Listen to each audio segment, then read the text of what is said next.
আরো নিত্য নতুন ভিডিওস পাওয়ার জন্য আমার চ্যানেলটিকে সাবস্ক্রাইব করে দিন এবং পাশে থাকা বেল আইকনটিকে প্রেস করে দিন। Hello friends, welcome back to my channel.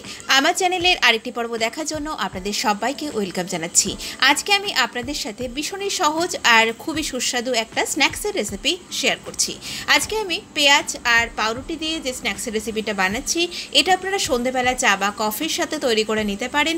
আশা করি আপনাদের আজকের এই রেসিপিটা খুব পছন্দ হবে। চলুন তাহলে আজকের এই রেসিপিটা আমরা দেখে নিই। আমাদের আজকের এই রেসিপিটা করার জন্য এখানে আমি নিয়ে নিয়েছি 4টে মিডিয়াম সাইজের পেঁয়াজ। এই রেসিপিটাতে পেঁয়াজের পরিমাণটা একটু বেশি লাগে আর পেঁয়াজটাকে এরকম সরু সরু করে কুচিয়ে নিয়েছি। আর এখানে আমার রয়েছে 5 পিস স্লাইসড পাউরুটি। তো এখন আমি প্রথমেই বিভিন্ন রকম উপকরণ দিয়ে এই পেঁয়াজটাকে মেখে নেব। কেটে রাখা পেঁয়াজের মধ্যে প্রথমেই আমি দিয়ে দিলাম 3টে কুচানো কাঁচা লঙ্কা। ঝালের পরিমাণটা নিজেদের স্বাদ মতো অ্যাড করবেন।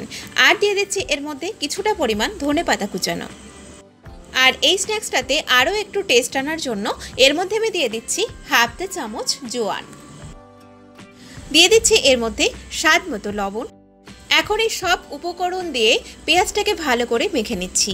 পেঁয়াজটা কিন্তু যেহেতু এর মধ্যে লবণ দেওয়া রয়েছে, তো পেঁয়াজটা মাখার সাথে সাথেই কিন্তু পেঁয়াজটা বেশ নরম হয়ে যাবে আর পেঁয়াজটা থেকে একটু জলও বেরোবে।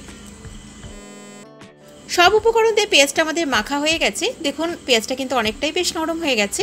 তো এখন আমি পেঁয়াজটাকে এই অবস্থায় 10 থেকে 15 মিনিট রেখে দিচ্ছি। এখন আমি এই যে পাউরুটির পিসগুলো রয়েছে, এগুলো ছোট ছোট টুকরো করে ছিঁড়ে নিচ্ছি। আর পাউরুটির সাইডের যে ব্রাউন কালারের অংশগুলো থাকে সেগুলোও কিন্তু ফেলে দেওয়ার দরকার নেই, সেগুলোকে সব সমেতই আমি এখানে ব্যবহার করব। প্রায় 10 থেকে 15 মিনিট হয়ে গেছে। পেঁয়াজটা কিন্তু আমাদের আরও একটু নরম হয়ে গেছে। এবারে এর মধ্যে আমি দিয়ে দিচ্ছি 1/4 চা চামচ মতো একটুখানি হলুদ গুঁড়ো। আর দিয়ে দিচ্ছি হাফ চা চামচ চিলি ফ্লেক্স। ছিঁড়ে রাখা পাউরুটির টুকরোগুলো দিয়ে দিলাম।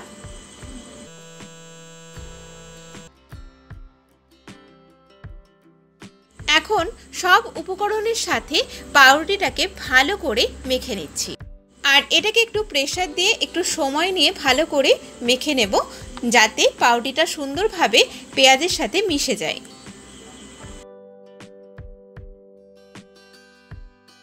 দেখুন এটা কিন্তু আমাদের মাখা হয়ে গেছে, এটা বেশ ডোয়ের মতো হয়ে গেছে।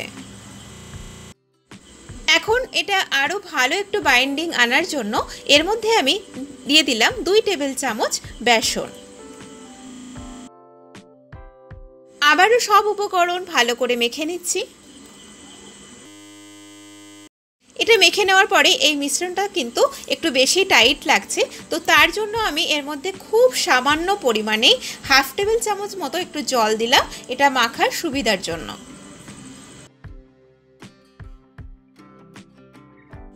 আমাদের এই মিশ্রণটা পুরোপুরি ভালোভাবে মাখা হয়ে গেছে। দেখুন এটা থেকে সুন্দরভাবে আমি স্ন্যাক্সের যে কোনো শেপ দিতে পারবো। তো এখন আমি স্ন্যাক্সগুলোকে তৈরি করে নিচ্ছি। স্ন্যাক্সগুলো বানানোর সময় আমি হাতের মধ্যে সামান্য পরিমাণে একটুখানি রিফাইন তেল লাগিয়ে নিলাম। এবারে এখান থেকে অল্প অল্প করে মিশ্রণটা নিয়ে আমি স্ন্যাক্সগুলোকে তৈরি করে নিচ্ছি। তবে আপনারা আপনাদের নিজেদের পছন্দের শেপে এগুলোকে বানিয়ে নিতে পারেন।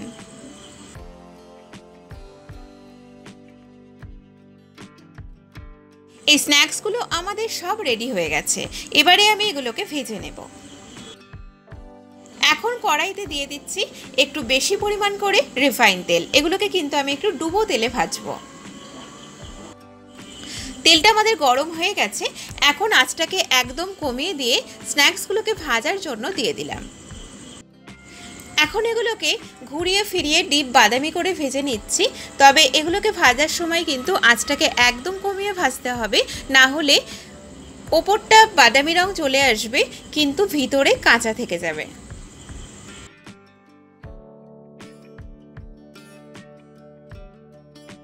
তাহলে দেখলেন তো তৈরি হয়ে গেল আমাদের দারুণ স্বাদের লোভনীয় এই স্ন্যাক্সের রেসিপি। তো আমার আজকের এই ভিডিওটা যদি আপনাদের ভালো লেগে থাকে তাহলে প্লিজ আমার ভিডিওটাতে লাইক করবেন, শেয়ার করবেন আর আমাকে কমেন্ট করে জানাবেন রেসিপিটা আপনাদের কেমন লেগেছে। আর অবশ্যই নিত্য নতুন রেসিপি পাওয়ার জন্য আমার চ্যানেলটিকে সাবস্ক্রাইব করবেন। সবাই ভালো থাকবেন, সুস্থ থাকবেন। আমি আবারও হাজির হব নতুন কোনো রেসিপি নিয়ে। নমস্কার।